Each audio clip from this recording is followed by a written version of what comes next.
अहम खबर शामिल करें। आपको बताएं कि कराची से यह खबर है, बल्दिया मवाज कोर्ट एसपी ऑफिस के करीब तेज रफ्तार वाटर टैंकर उलट गया है। हादसे में एक शख्स जान बाहक हो गया।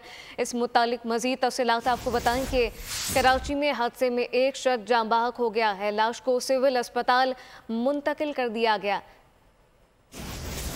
इस मुतालिक मजीद क्या तफसीलात हैं, साद शरीफ से जानते हैं। साद बताइएगा कि क्या वाकया पेश आया है, क्या तफसीलात सामने आ चुकी हैं अब तक?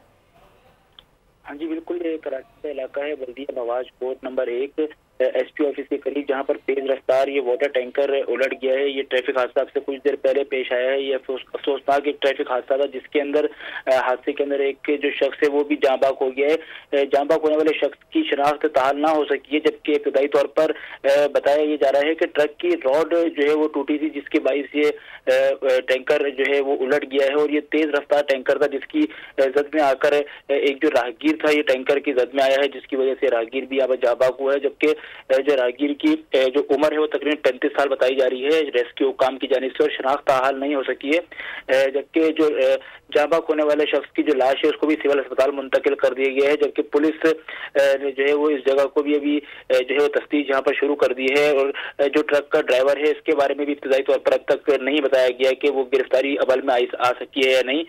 ये मुसलसल जो है वो इस तरह के ट्रैफिक हादसा, जिसके अंदर खास तौर पे वाटर टैंकर और जो ट्रॉले हैं, उसके बाद ये एक और आज जो ट्रैफिक हादसा पेश आया है, जिसके अंदर एक और जो शहरी है जिसकी उम्र तकरीबन 35 साल बताई जा रही है, वो भी अपनी जो है वो जान यहाँ पर हार चुका है। जी, एक और ये अफसोसनाक ट्रैफिक हादसा, लाश को सिविल अस्पताल मुंतकिल कर दिया गया है। साद शरीफ अपडेट कर रहे थे, आपका शुक्रिया। सब्सक्राइब करें और बेल दबाएं ताकि कोई खबर रह न जाए।